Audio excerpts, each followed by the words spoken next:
All right.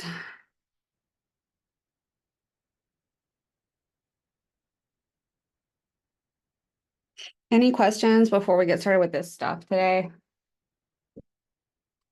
Um, I got quite a few people. So quite a few, but like I've had some people at least emailing me, talking to me about how when they click on the link to get into Top Hat, that it says the assignment is deleted. Well, because of how we had to basically, I don't know how to describe it, but the way that I had to get Top Hat to work, the original link to access it in all of the assignments that say like pre-lab or whatever, it all just went to Top Hat. It's not a secret like location to the assignment. That was never a thing. It all just took you generally to Top Hat. But now it doesn't work because I had to change things to get it to work in general. Um, so if you are in pre-lab on Canvas and you're trying to access your assignment through Canvas, through your to-do list or whatever it is, and then there's links there, they're all going to try to take you to Top Hat and then say the assignment has been deleted because it has. That's not there anymore. I had to change the link. And it's a lot of work to go change that in every single assignment. So just trust me when I tell you, it was just going to take you to Top Hat. So just go to Top Hat, not to the assignment even. It wasn't even that fancy. Really just go to Top Hat and do the assignment there. Your pre-lab is still the pre-lab, whether you got to it from that little link or you got to it from the main link or you got to it from the app. So um, doesn't matter how you got to it. That's the pre-lab. So pre-labs are all found in Top Hat. I don't know what to say about it.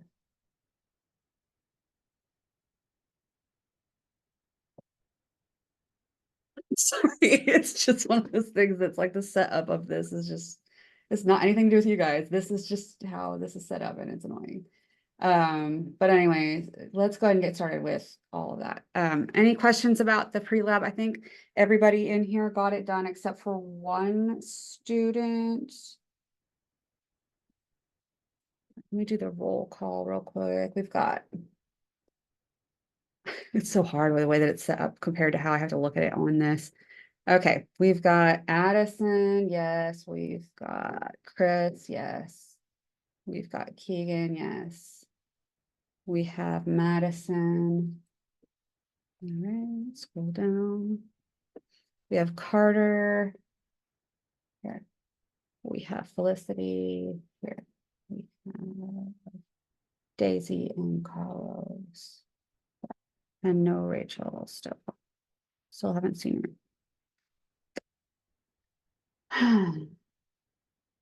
All right, so that's taken care of. Grade book. This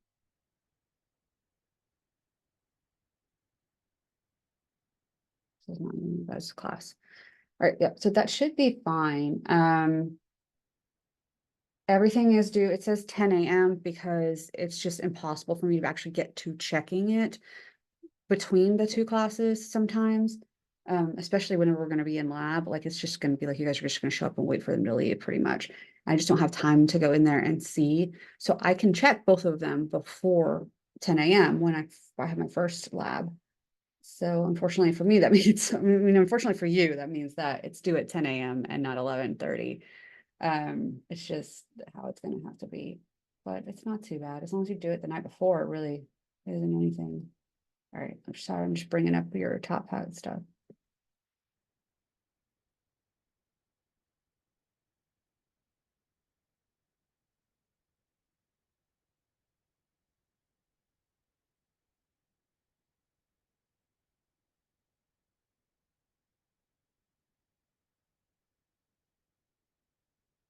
I don't know what people are talking about. Okay. Anyways, let's get going with this, shall we? If you guys don't have any questions about that stuff, and I don't really know what else to say about it, honestly, as you guys are going through doing like watching the lectures and doing the homework, basically, like that's what it is, right? The quizzes, I mean, they're basically just homework, and it's homework and it's the cahoots and all of that, as you guys are going through that, you're hopefully learning about this material, and hopefully gradually, as I'm talking about it in the lab setting, it's making a little bit more sense to you.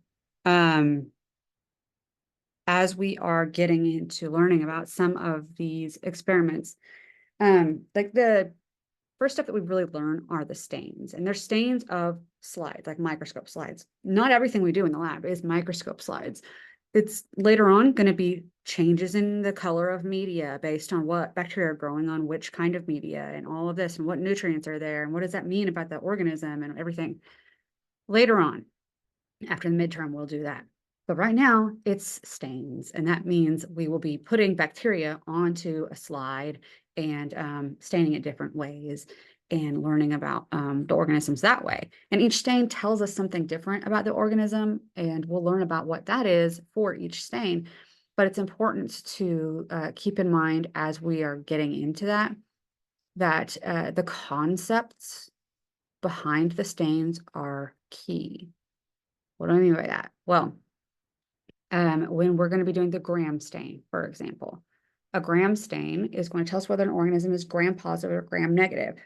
If you haven't learned about that, that's in chapter 4, and it is the bread and butter of bacteriology. It is the number one most important identifier of bacteria forever and ever and always, is whether it's gram positive or gram negative. And as you're reading about your stuff in chapter 4, you will learn that bacteria have cell walls, not like cell walls that plants have, because it's made of something else. It's not made of cellulose like plants. It's made of something called peptidoglycan. And peptidoglycan is what it sounds like. And if you think you don't know what that sounds like, what the F does that sound like, though? It sounds like peptide and glycan. And so peptide, you should know from chemistry that a peptide bond is something that happens between amino acids when you're building a protein, right? You're linking amino acids together via a peptide bond. So if I'm telling you that it is peptido, and that's peptide, well, then we've got peptides, right? So that means we have chains of amino acids. Cool. So that's part of it. And then we have glycan. And glycan, to me, it maybe because I know about chemistry more, but I feel like a lot of people agree with me on this. It sounds like it should be sugar, like gluco, that stuff, like it sounds to me like a sugary thing. So it is. So these are repeating sugars that are linked together in a chain, and those chains like would stack up like levels in a building, and then the peptides come and link them with cross bridges. So then we have basically a scaffolding that we're building, and that's peptidoglycan that makes up the cell wall of bacteria. All right. So now we did that lesson. The gram stain depends on the thickness of the peptidoglycan layer. So in the gram stain, the primary, which primary does mean number one, and it happens to also be the first stain. Always. That's the way that the staining procedure is going to go. Okay. So if I ask you what's the primary stain in crystal violet, then you should in gram stain. What's the primary stain in the gram stain? You should tell me it's crystal violet. Okay, giveaway.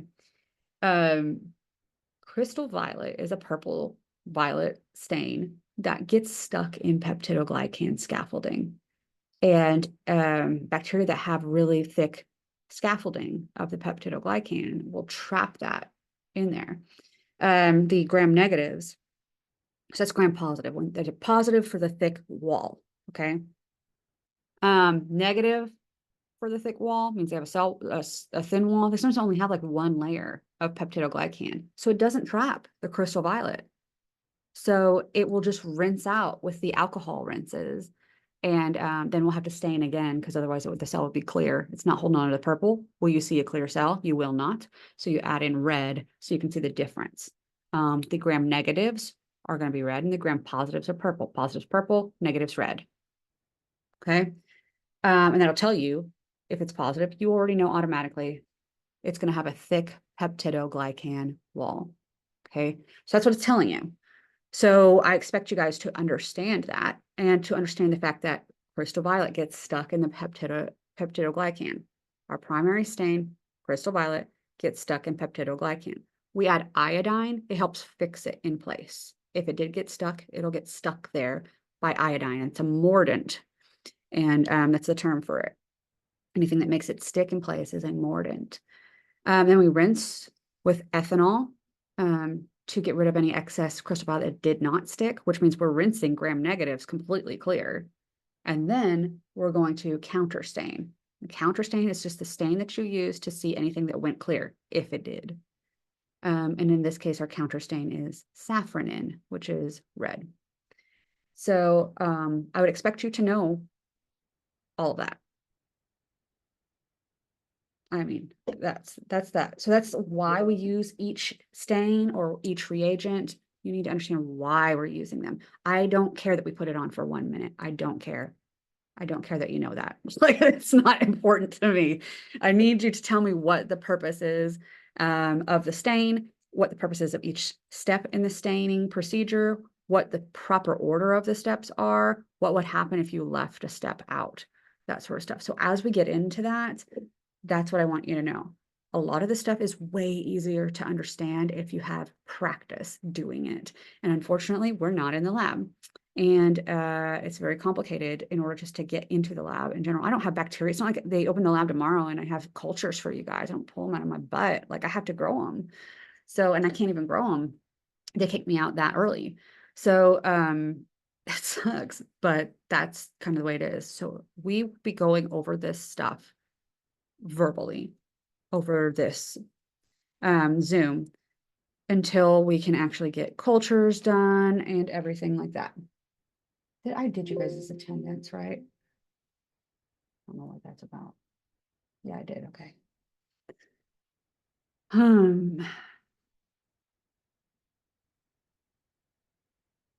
Okay.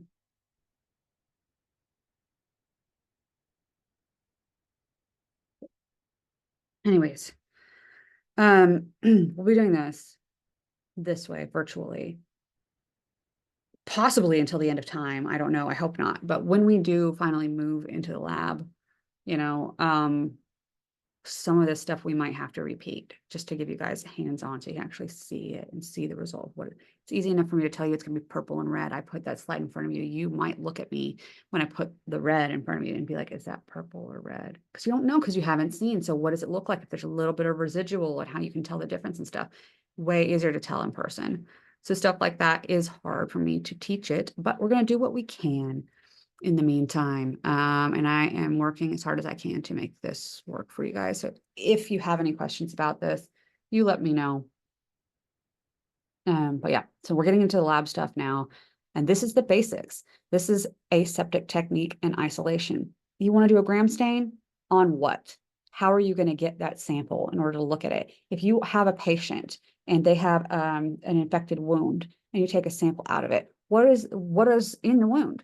Is it one type of bacteria or two bacteria or three? Do you want to look at all of everything that is in that wound, or do you want to just look at one type at a time or whatever? And how are you going to do that? And how are you going to figure it out? This is where you start. Okay. So let's start with this first. Aseptic technique is just referring, let's just go next. It's referring to preventing contamination. Contamination. That means that if your sample is here, you don't want to get your sample outside of there, and you don't want to get the outside into your sample, right? That's aseptic technique. It doesn't really have to do with pathogens, with disease. It has to do with any bacteria from anywhere, okay? Do you use any, practices that could fall under that umbrella of aseptic technique in your day-to-day life?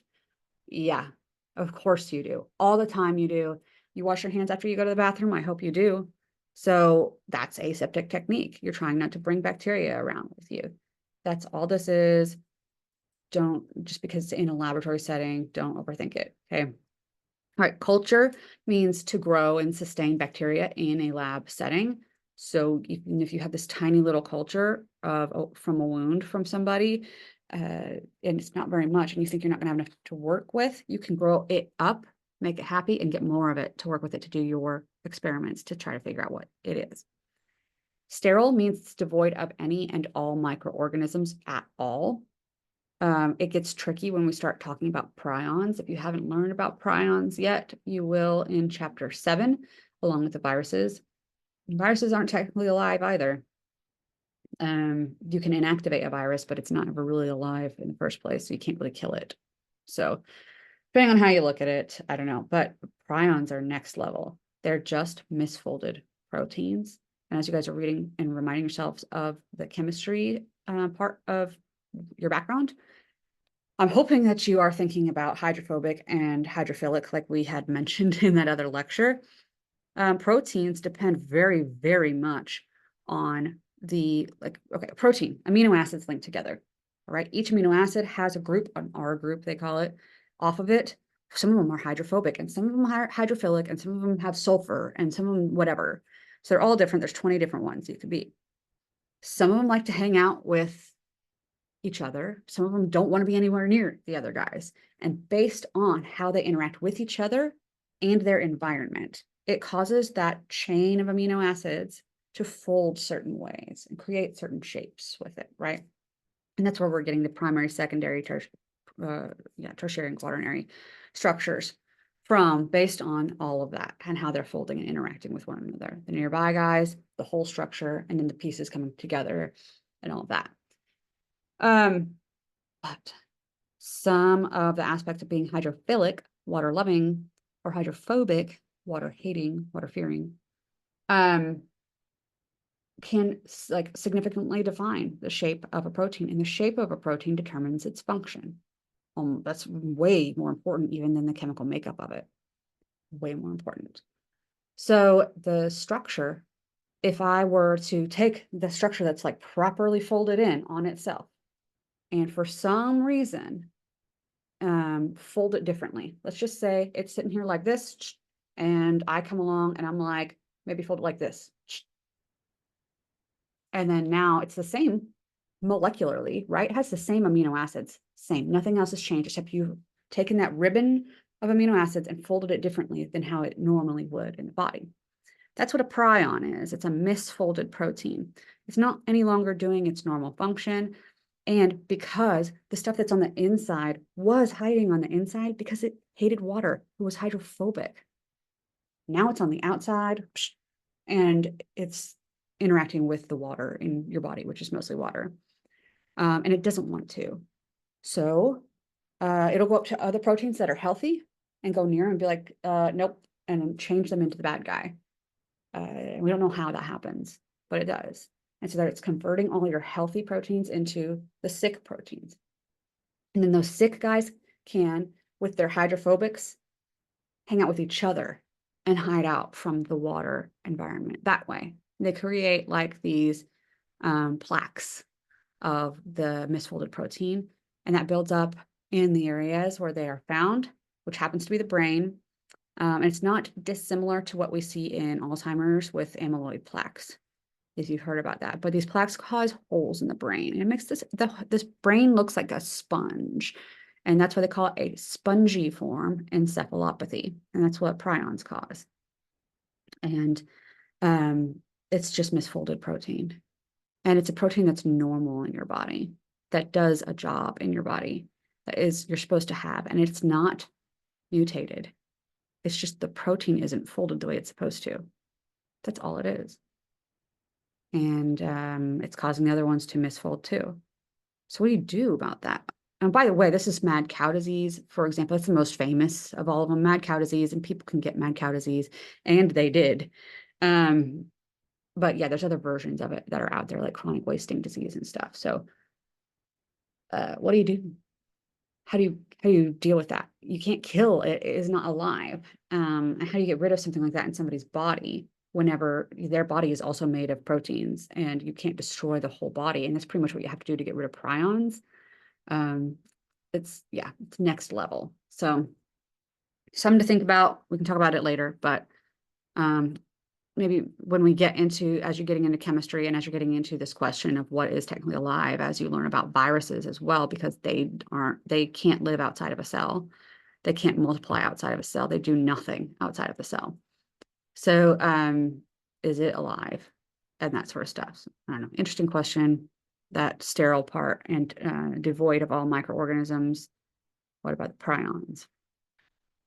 they will survive most sterilization processes. I say survive, but they'll last through most of that. All right, in lab, we use incineration, which is pretty much the only way to get rid of prions. Incineration, we use fire in Bunsen burners, and so it's going to burn off any of our residual contaminations. Media, this is anything we use to cultivate the bacteria. It's usually a matrix like a liquid, or it could be a solid surface. If it's a solid, that means we added agar into it typically. Agar helps solidify that media so that we have a solid surface to work with. We can get colonies that grow in little bunches. One cell becomes a colony. So whenever you see those dots all over the plate, that used to be just one cell, and now it's like, millions. It just duplicated itself in a pile, and that's all a colony is. So if you need colonies to get a pure culture, maybe your media should be solid. But if you're trying to get a broth for using for other reasons, it might be liquid. So it just depends on what you're needing. But anyways, yeah, the inoculation loop is what we will typically use in the laboratory to help with culturing everything. We kind of already explained what aseptic technique is, trying to prevent contamination and using the Bunsen burners to maintain that as much as possible. Now, aseptic technique does not create sterile environments. It just keeps things from getting less sterile than they were. So it's keeping contamination away, okay? All righty. All right, so here is basically what we would do in the laboratory on a normal day if we were trying to practice aseptic technique, just a walkthrough, all right? You clean your bench tops with your disinfectant because you do that every time. Your Bunsen burner is going to clean, set the plate for any contamination that had been there before you were starting. So now it won't get into your sample while you're working. All right, the Bunsen burner, start it. We're going to use that. So when you're opening your tubes, you don't want to set your lid to your tubes on the bench top, right? All right, so let's say this will be my loop. I don't have an actual one because everything is shut away on a different floor, but, and this will be my tube, all right? When you open your tube, you never, I can't say it enough, guys, never set your lid on the tabletop. Not only could there be residual culture in your lid that can contaminate your tabletop, maybe your lab mate leans on it or you lean on it, or now you're spreading it everywhere you go and everything like that. Let's not do that. Let's also not pick up any contamination from the tabletop potentially and then contaminate your sample. No. So if you're dealing with your loop that you're using to do whatever, and now you need to get your sample out of here, and you're thinking like, well, I've got the loop here, how do I get the top off? Can't I just like pop it off? And like, if you are talented and can do it like this, then by all means do that. I used to have to do that in my last lab, like to be fast, I had to do that. And that's fine, but I have a better way. I feel like in our lab, so you can do it like that if that works for you. I don't know. I have shaky hands, so that can get really hard when my hands start to shaking. The way that I like to do it.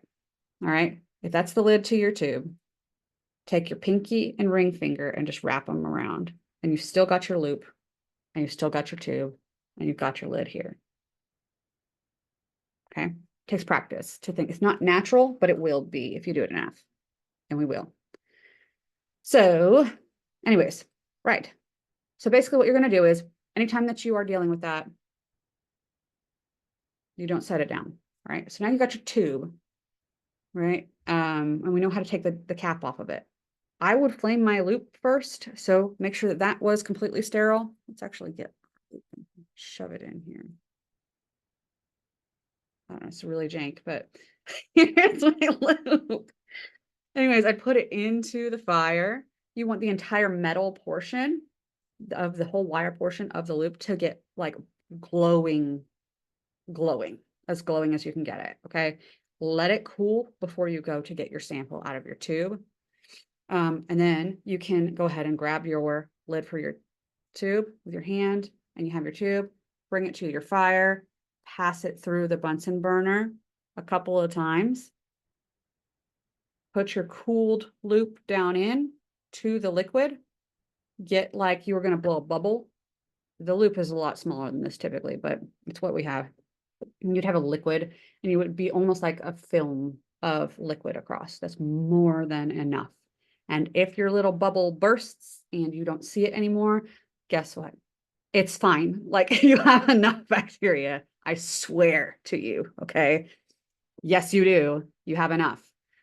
People never believe me, but yes, that is totally fine. You have enough. I swear to you. Okay. So you had flamed it. You got your sample out. Now you're going to flame it again and you're going to lid and then rack. You're done with it. Okay. That's all you need for the tube. The tube, we don't get it glowing because it's glass and it's glass. So you can only get so hot. Be careful because the lids can get pretty hot if you're doing this over and over again. Okay. But you got your sample here. So now you get your plate, your Petri dish. I don't have a lid on it, so we'll pretend, right? And you can take the lid off for this one and leave it on the table if you like. So what I'll usually do is actually take the lid off, put it upwards, like it's like upside down. So lid, shoom, set it down like that. Okay, so that the top of it that was already facing the outside is still on that tabletop. Okay. All right, so now you've got a surface of agar to work with. It's soft, but it's softer than you will probably think. Okay, it's a little harder than a gummy bear, just a little bit though. All right, so that when you go to put your loop on there, you're going to lay down the loop flat. It won't move around like this one. It'll be solid in place, and then you will just gently glide that loop, almost like the loop is going to be carrying itself across the surface of the agar. Okay. Be gentle with it. It's very easy to dig the loop into the agar and destroy your agar. It's almost useless after that. But it's going to be the beginning whenever we get to it. So it is what it is. Just be gentle with it. That's the idea, right? And then once you're done streaking your crap on there, you put your little lid back on your plate, lid back on, and then you will flame your beautiful loop in the Bunsen burner. Again, glow, glow, glow, glow, glow all over the whole length of the wire. And then, once it's cooled appropriately, you can put it away in your drawer or whatever, right? So that's the idea of how this is going to work. And then your plate that you just put your crap on, you're going to put that into the incubator. Remember, it's not a refrigerator. All right. There's a video. We're going to watch it in 1.5 time. That went pretty well last time. Okay. Get this close. This is annoying me.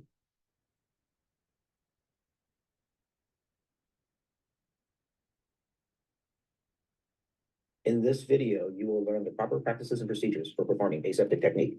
Using aseptic technique, you will be able to transfer a bacterial monoculture into a fresh medium without introducing any contaminating microorganisms. Two of the most commonly used tools for transferring bacteria are the inoculation loop and the inoculation needle. Knowing how to use a Bunsen burner is an important skill in aseptic technique. To light a Bunsen burner, start by closing the valve at the base by rotating the collar so that the vents are covered. Then slowly turn on the gas. Once you hear the gas, ignite the burner and set the height of the flame by adjusting the amount of gas. The temperature of the flame can be adjusted by rotating the collar to control the flow of oxygen. The coolest flame is yellow and orange. A medium flame is blue, and the hottest flame is a roaring blue flame characterized by a clear blue cone in the middle. The tip of the cone is the hottest part of the flame. Inoculation tools are sterilized by passing them through the hottest part of the flame. Once sterilized, inoculation tools should not be set down on any surface. In this section, you will learn how to transfer bacteria from a liquid culture to a petri dish. After flaming a loop, take the lid off the container of liquid culture and pass the mouth through the flame. Then dip the loop into the liquid culture and flame the mouth again before replacing the lid. Transfer the bacteria to your petri plate. Lift the lid of the plate and hold it over the base as a shield to prevent contaminants from falling onto the plate. Spread the bacteria over the entire surface of the plate in all directions. Rotating the plate a quarter turn between spreads will ensure that the bacteria is spread evenly across the plate.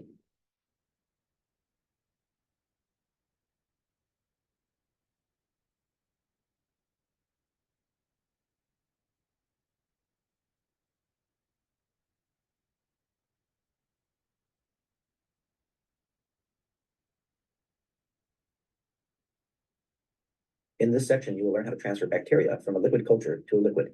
After sterilizing the inoculation loop, take the lid off the container of liquid culture and pass the mouth through the flame. Then dip the loop into the liquid culture and flame the mouth again before replacing the lid. Now take the tube of liquid media and pass the mouth through the flame. Then dip the loop with bacteria into the tube. Flame the mouth of the tube before replacing the lid. Flame the loop to sterilize.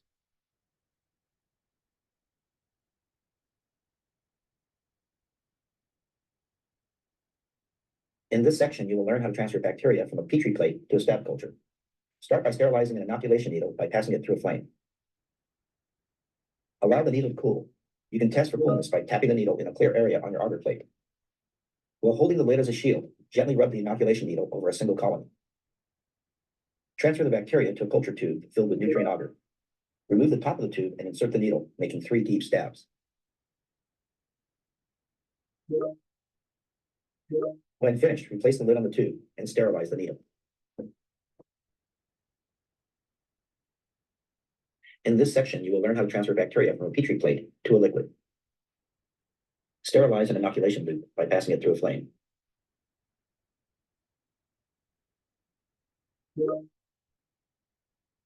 Let the loop cool. You can test for coolness by tapping the loop in a clear area on your auger plate.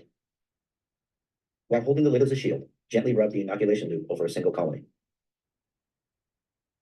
Now take the tube of liquid media, remove the lid, and pass the mouth through the flame. Then dip the loop with bacteria into the tube. Pass the mouth of the container through the flame before placing the lid. Okay, so just real quick right here. A lot of what we will be working with in the lab, I'm not giving you a plate with colonies on it. I'll be giving you a tube that has a slant. So it has agar in it, but it's just like a test tube with agar that was let to cool at a slant. And that's what a slant is. And it'll have colonies on it. And that's what you'll be working with once we are going. And I usually tell people, you know, remember this video, okay? He just touched onto that colony and then basically just touched into that broth. I don't know what it is, but when people first start working with those slants and I tell them to please just try to only touch into it. You don't need very much. You don't even need to see it on your, you really don't. You really, I swear to you, I'm not lying to you. I'm not trying to screw you over when I say it. You don't need to see it on your loop.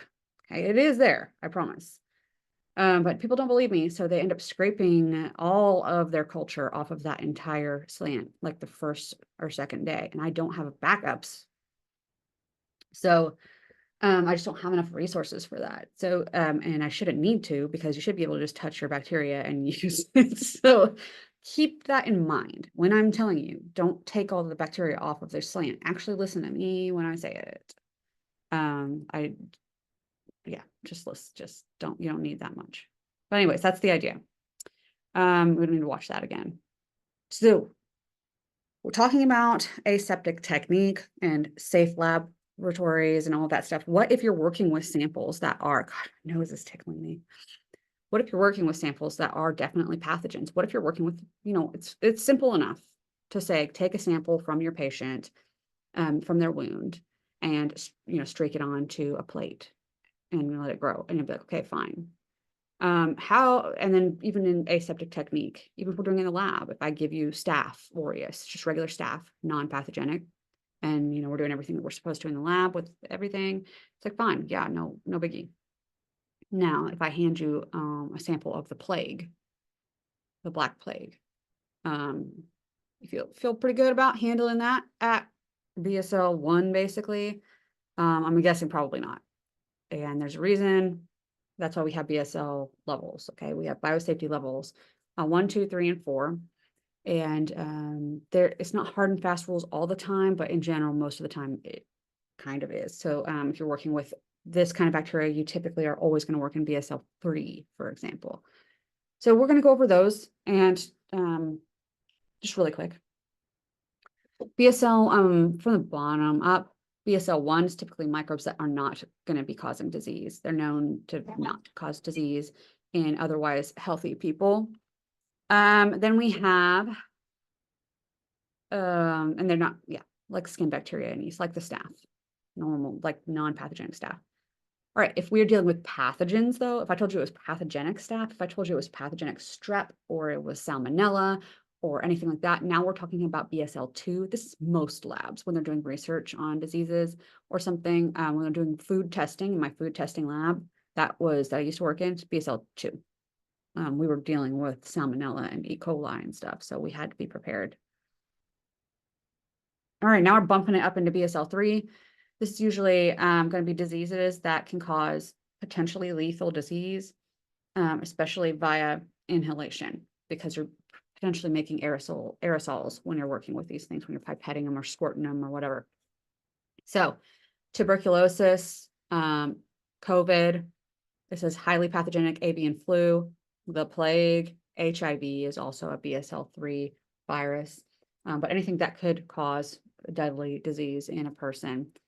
We don't have any vaccines for HIV. So if you're working with HIV and you were to get contaminated with it, then there's no protecting you from that. So they work with it at BSL-3 because it is one of those particularly dangerous. I was telling my other class, I guess I better tell you guys, we're going to be learning about it eventually, but HIV is particularly tricky. It's a virus, its genome is made of RNA.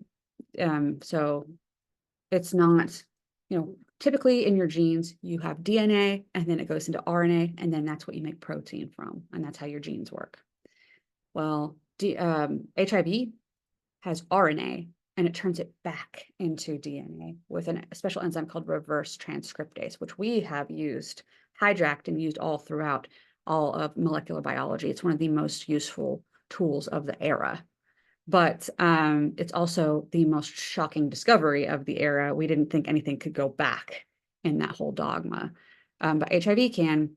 And so what it does, it turns its little RNA into DNA. And what do you think it does with that little DNA that it made? Why is it making DNA? What does it need that DNA for?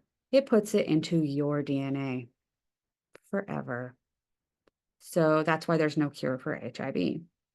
That's why they focus a lot on just keeping viral loads down. Viral load is just a measure of how much virus your body is producing from an infection.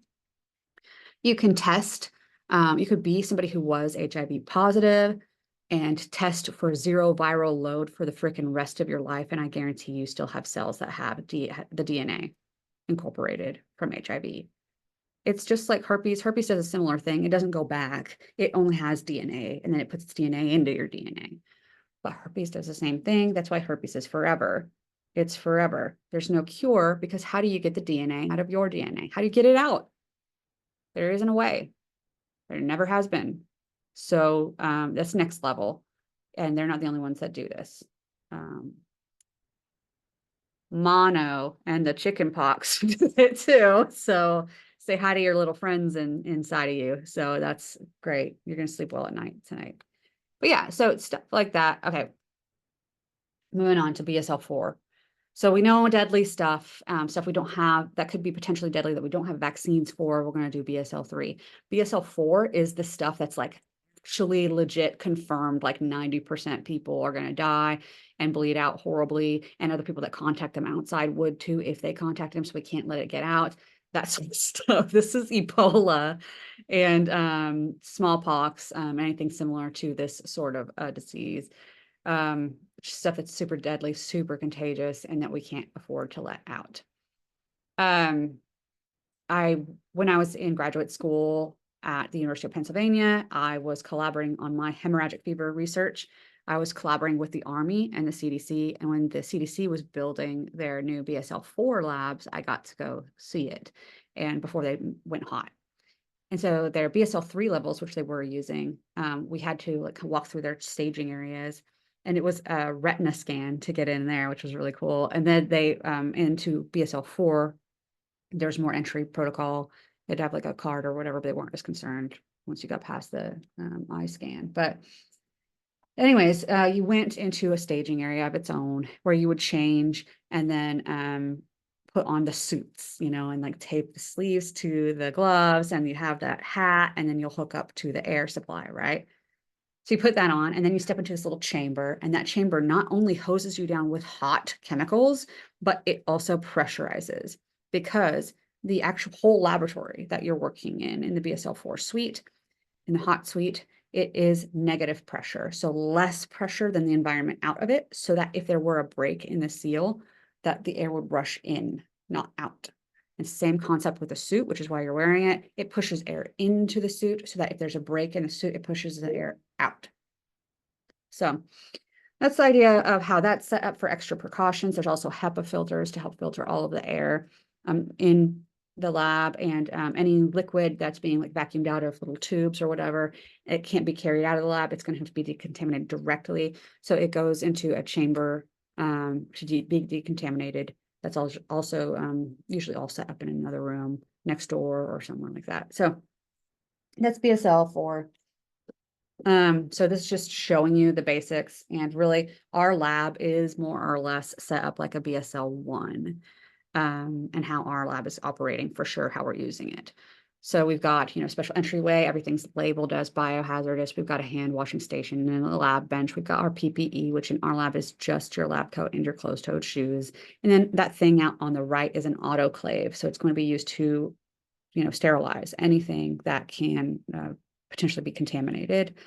We don't sterilize in our laboratory. We have to take it up to the 3rd floor where our autoclave is, and it'll all be autoclaved. Typically, we do it in a big pile, so we don't have to make a bunch of trips. BSL 2, you can see the upgrade here. This is more or less going to be that biosafety cabinet. It's a laminar flow hood, so it's going to cause air to flow, so that it keeps the microbe in that area. It also has a UV light, so you can decontaminate it after you're done using it. We do have that in our lab, but we won't be using it. BSL 3, now we've got a little hood on, maybe some light covering, but it's not tape. We don't necessarily have all over positive pressure, so there'd be a changing area and often a showering area associated with that. And that whole area that you're working in will also be controlled, like I was telling you guys about with the pressure. Then BSL 4, they just take that even higher level. So there you go. All right. So let's say you go, you have a patient who was in a severe, accident, I don't know, bike riding or something like that, a motorcycle, let's say, and they got some big bad scrapes and everything like that, and they didn't clean it or whatever, and now they're infected. And now you are the one who has to figure out what it is and how to treat it. So if you were to go swab those wounds that are infected, do you think it's just one bacteria? Do you think it's that easy? Because it's not. It's going to be bacteria from their own skin. It's going to be other bacteria from the environment, and then also the bacteria that could be causing the problem with their infection. It could be more than one of them causing the problem. So how do you get them separated out so you can start working with them and figuring out what you need to attack any one of them? Because some things aren't going to respond to penicillin. Some things aren't going to respond to tetracycline. What are you going to give your patient to treat this infection? Should it be oral or should it be a cream or whatever? So we're going to isolate first. And our number one tool in the lab, that this will be on your test, on both this test, the midterm, and the final for the lab. I always put the quad streak plate on there because it's very important that you guys remember that the quad streak plate is probably the most important tool for isolating bacteria when you're trying to make a pure culture to study. And pure culture is just a culture made from one colony. One colony will come from one cell. Okay. So the whole idea here is that we're going to dilute out, physically dilute out, not with liquid, but like actually spread out things to dilute them out so that we can get individual cells that will grow up into individual colonies. When I say physically by spreading out, what I'm talking about is like, think of you have a marker that's running out, like a dry erase marker or something, and you put it down on the paper and then you just drag it out and it just gets fainter and fainter and fainter, right? That's what we're doing here. That's what the quad streak plate is all about. We're just doing it in zigzag form, okay? First step that we're going to do when we start the quad streak plate is just put the sample on the plate. So we're taking our liquid or our sample from our patient or whatever it is, and we're going to just put it down in the first quadrant. This is not anything scientific. We're just getting it there, okay? Just plop it down. It could be zigzaggy. It could go back on itself. But now, once we're ready for the second part, you're going to fire your loop. You're going to completely sterilize your loop again, okay? So you put this whole mess down on the plate in that one area, then you sterilize your loop. Why? We're just going to go back into it. We're trying to thin it out. We're trying to dilute it out. So we don't want to go back in with a whole bunch of crap, turn the thing, whole bunch of crap, like this whole bunch of crap all over the plate. We don't want that. Stop that. So sterile, because we're going to try to dilute it out with our spreading. Okay. So we sterilize it. We go back in to what we laid down once, maybe twice at first, and then you zigzag out the rest of the way without touching it again. To spread it out. Okay. Turn it, flame your loop, same. Okay. You're going to put, flame your loop and then drag out maybe one time from that other quadrant. All right. Now we're ready for the last part because it's a quad streak. So the fourth streak. In the last quadrant, flame your loop. And now we're just going to do, it is the same thing still. Go once into quadrant 3, drag it out, and just zigzag the rest of the way out on the plate. Okay. Got a video. Pure cultures of I'm sorry. Whatever. I promise we're going to watch it. I know you're excited about it. Here we go. bacteria are most often obtained by the streak plate technique. In this procedure, an inoculum, a mixture of 2 bacteria in nutrient broth, is placed on a solid nutrient medium and then repeatedly diluted to separate individual cells. You will inoculate the agar using a 4-quadrant streak as shown. Use a fine-tipped Sharpie to divide the bottom of the nutrient agar plate into 4 quadrants. Label the bottom of the plate with your initials, the date, the type of medium, and the culture or source of the inoculum. You don't want to label the top of the plate because tops can get separated. Use a sterile loop to obtain the inoculum. We will use a loop full of Staphylococcus aureus. Flame your loop until it is red hot and let it cool.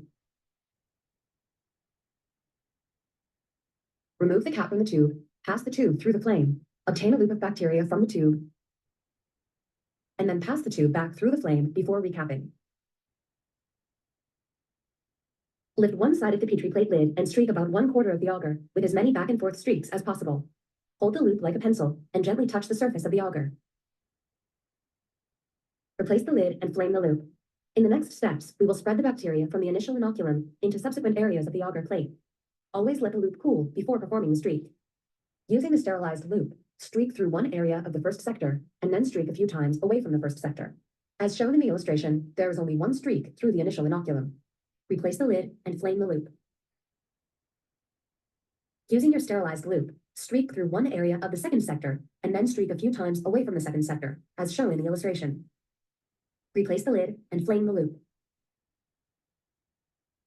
Using your sterilized loop, streak through one area of the third sector and then streak a few times away from the third sector, as shown in the illustration. Replace the lid and flame the loop. Incubate the plate in an inverted position at 35 to 37 degrees Celsius for at least 24 hours. During incubation, water evaporates from the agar and will condense when it reaches the cooler Petri plate lid. If the plate is inverted, this condensation will stay in the lid, away from the agar. If the plate is incubated with the lid on top, the condensation will rain back onto the agar. Bacteria will move in the water, and you won't see discrete colonies. Individual or small groups of cells will divide, producing a visible colony-forming unit, or colony. Observe areas of well-isolated colonies. Different species will produce colonies that appear differently. This plate has a pure culture. All the colonies are identical. There are 2 different bacteria on this plate. One produces red colonies, and the other makes smaller, yellow colonies. After recording all of your data, properly discard your plates to be autoclaved. Okay. But you can see how if you can separate it out enough between cells, you can get the cells apart from one another. And even if you have a mixture, you know, potentially be able to separate it. So that's the idea with that.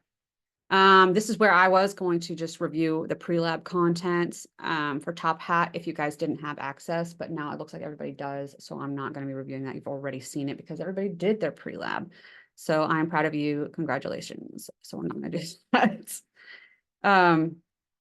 You can, when we're talking about isolation and the importance of isolation and everything like that, and even media or media use in general, it applies. It's still actually, like, I know a lot of people think that I'm just talking about this stuff. This is actually what they do in the medical stuff. Now they just use PCR.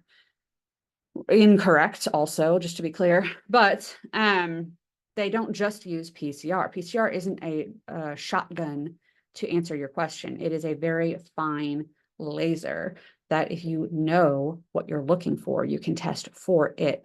And you have to have everything in order to test for that thing. For example, you need primers that are used in the PCR procedure that are targeting that specific organism. So COVID, for example, if you're going to test for COVID, you need the primers for COVID to test for COVID. Testing for COVID doesn't tell you if you have the flu. It just tells you if you do or don't have COVID. You need a whole other PCR test to test for the flu. They make some PCR tests, yes, that are out there that can test for more than one thing at once. They're extremely expensive. They're mostly used in pediatric cases now.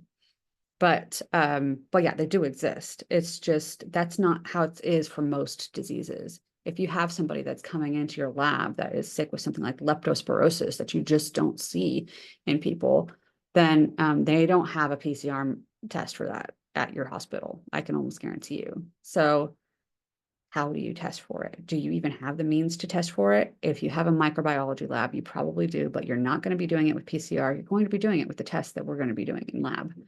So this is what this is about. So you're using urine culture. This is what you would do as an actual MLT to determine what organism was causing someone's urinary tract infection. So watch, maybe not.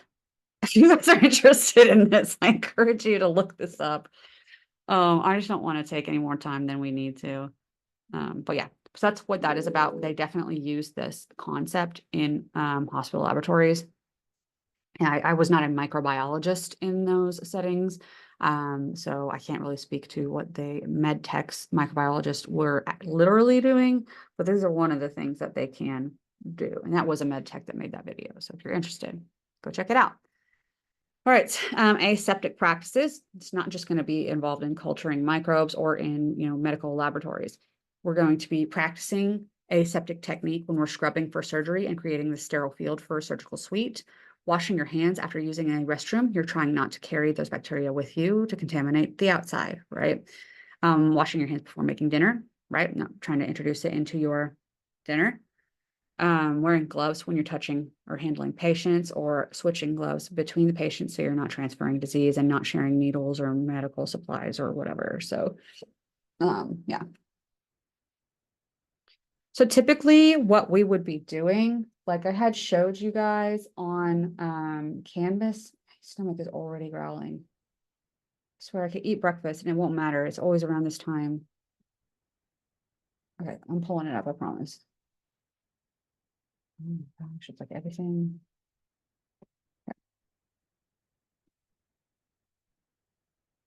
It's slow. All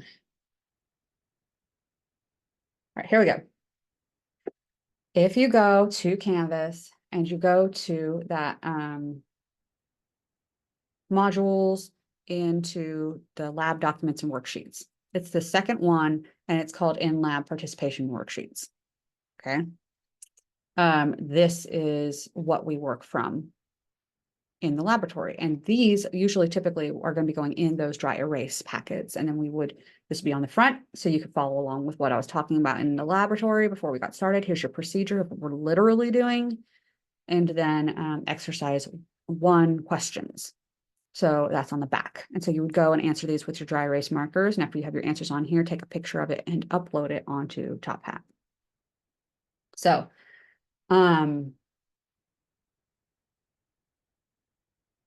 right. I don't know. It's there you go. So that's what this is. So you can get them on Canvas, like I just explained, or they have these on Top Hat for each experiment. So you can also download them there. Okay. They should be open and available for you to use. If that's easier for you to get it all in one place, it's meant to be, right? So the front of the sheet is the explanation, and this is the back of the sheet, the exercise 1 worksheet for exercise 1. Explain how our lab practice I'm going through it with you guys this first time because we're not in the lab and it's harder to kind of learn this stuff without that. So it's okay.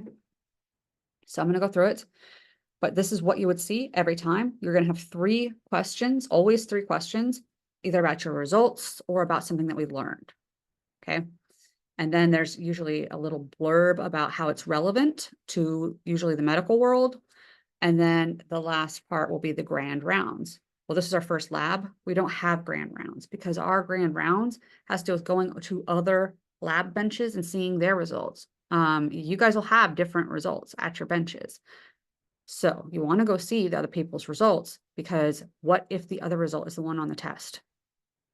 You want to have seen it.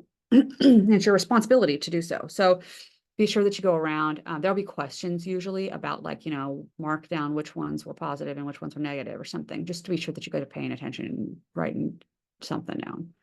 It's more or less what it is. Okay. Right, so explain how our lab practice of disinfecting bench tops both before and after relates to aseptic technique. It eliminates contamination coming into our sample that we'll be working with when we clean it before. And when we're working with our stuff and potentially getting it all over the place, we clean it again so that we don't get what was in out and spread it around the rest of the place, right? So that's the idea of the role of cleaning the lab benches. Why do we flame the loop between the quadrants of the streak plate? Why don't we just turn it and keep going? Because we're not trying to turn it and keep spreading out the same amount every time. We're trying to dilute it out. So we flame it so that we can get the maximum amount of dilution of those cells to spread them out to get to single cells. In which quadrant of the streak plate would you expect to see the most individual colonies? And that would be the fourth, because it is the most diluted. Okay, it's the most spread out. A lot of people get confused and they put first. Oh, it's gonna be the first. That's where the most is. Yeah, I mean, it's where the most growth is, but not the most individual colonies. When you first start growing stuff, and you'll see it just all over the place until you start spreading it out and getting them separated. So we want them separate individual colonies. The place where we're going to see most of that, fourth quadrant. All right, so that's that. And typically what I would have you do is perform, your own lab, and then fill this out in the back, dry erase, and then take a picture of it with your phone or whatever, and that's what you would upload. But we're not in the lab and we're not doing that. So what we're going to do instead today is this. I'm going to come back to this, or you can screenshot it now. I don't care, but I am going to come back to it after we do this next slide. I should have put it first, but this is what you're going to take a picture of. You'll screenshot this. Okay. So this is what it is. I am going to the next slide now, so calm down. We're going to go to the next slide and I will come back, okay? For online practice, to become more familiar with what we just talked about here, I do have like virtual labs that are through McGraw-Hill's Connect, and those are available on Canvas. On Canvas, if you go to assignments, and then somewhere towards the bottom of assignments, there's all these it says practice, not for credit, lab simulations. Find these three. These three are the ones that will equate most closely to your, I am getting so many spam calls. I can't handle it. Okay. Just never call me again. Like, I'm not answering it. Just don't call anymore. Yes. Anyways, this applies to what we're doing. So these three at least do one of the aseptic techniques and the quad streak one. Okay. These are not for a grade. I'm not going to grade you on this. I just highly recommend it, since we're not doing hands-on work, that you guys do these. They don't take very long. They really don't. So knock it out. All right. I'm going back to the other screen. And I will be uploading all of these also. So all the slides and everything once the video is available, so that you guys can access this if you want to for some reason. But yeah, there's your screenshot. If you haven't gotten it already, just get this screenshot and you will go to Top Hat. You have to actually go to Top Hat. Please do not try to click on one of the assignment links on Canvas. They don't work anymore.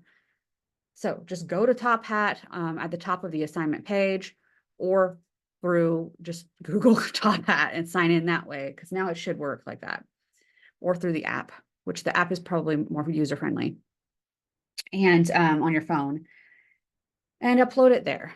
It'll be the post lab, and it should be, everybody's trying to tell me on my other class that's not on there, but I see it on yours. So I don't know what they're talking about. I probably shouldn't be doing it right. I see, if you go into the content, the assignment, assign for grades. Yeah, I think they are confused because it's due later. Because all your pre-labs are due beforehand. But not this. This one's due by the exam date. Just FYI, but most people get it taken care of right away. You probably will too. So if you have it organized, it's just, whatever's assigned for grades. You're probably not looking at all of your assignments. So just scroll on down, and you will see down in there all of your post labs. Here's even the first one. Anyways, this is, I think, you guys' lab. I don't know. It's so hard for me to tell. I don't know what it looks like for you guys. This is what it looks like on mine. But anyways, you would just scroll down and you can click it and it says, look at that post lab. And then you would go here and look, it has nothing except an area where you upload a thing. Just upload whatever it is.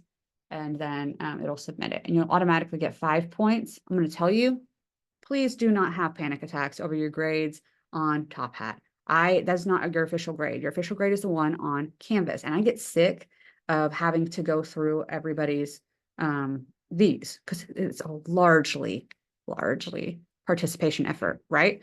So it gives you automatically 5 points for participation. And then I look at it and make sure that you're submitting the right thing and that your answers are kind of in at least the general vicinity of what they should be. And I'm not super picky. I'm really not. So I'll go through that. And then I add another 5 points, but I don't want to type in the 5 points onto there and then also translate it into Canvas. So what I usually just do is just only write it in Canvas. So if it says you have a 5 out of 10 on Top Hat, check out Canvas, make sure you have the 10 out of 10 and you're golden. Okay. All right. That's it. Any questions? When we get into the labs that we have to do more, like the microscope labs and stuff like that, which is the next one, I have old videos that I have made from time ago that I have. So we might have to walk through those like on mute or something because I don't know how much of it applies to you guys anymore, but I do have them. So we'll at least have that so you can actually see microscope and making of slide and everything like that. I think mostly applies though, so you might just listen to it, but they're kind of like, they're a little longer. They're not like 4 minutes. They're going to be, lab. So just, we might do that. So you can actually see doing stuff. Kind of boring, but I'm going to tell you. You guys, any questions, please? Any questions about any of this? Any questions about studying? When we get into, the exams, the lecture exam, because we've got one coming up. Yeah, we've got one in 6 days. We've got the first lecture exam on the 11th, I believe. Just unit 1. It's going to be chapter 1, 3, then 5 is chemistry. 2 is chemistry. Then 4 is bacteria, 5 is eukaryotes, and then 7 is viruses and prions and stuff. So we're going to go. That's just basics, man. And we're going to be using this information a ton. So it is very important that you guys learn unit 1 material because that's pretty much my mouth is going to be spewing out those terms. And I'm expecting you to know them. So that unit 1 exam comes up quick, and it is. We will have a review session. We'll probably have it on Zoom because people tend not to show up to my in-person ones just because they tell me they're going to, and then they're just on Zoom. I'm just like, well, I was going to save me the trouble. It'll probably be on Zoom. It'll probably be the night before the exam, and it'll probably be like 8 p.m. because that's when I get the most people to show up. Is like people wait until the last minute to start really studying. So that's probably what I'm going to do. I'm going to serve to that, and we'll see how that goes. And then if you guys have any real complaints about that, you are always welcome to let me know. Yes, I can move my mouse. Here we go. We'll only work with bacteria. Yeah, working with viruses, you need to have typically tissue culture, so actual live human cells, and that's extremely expensive. Prions, you don't really work with that in a lab setting since they're just proteins. So they don't really do research on them that way, but they can work with them in animals. Yeah, we don't want to do that. So yeah, it'll just be bacteria. Fair question. I wish I was a virologist when I was in graduate school, so I studied viruses, but I wish. Any other questions?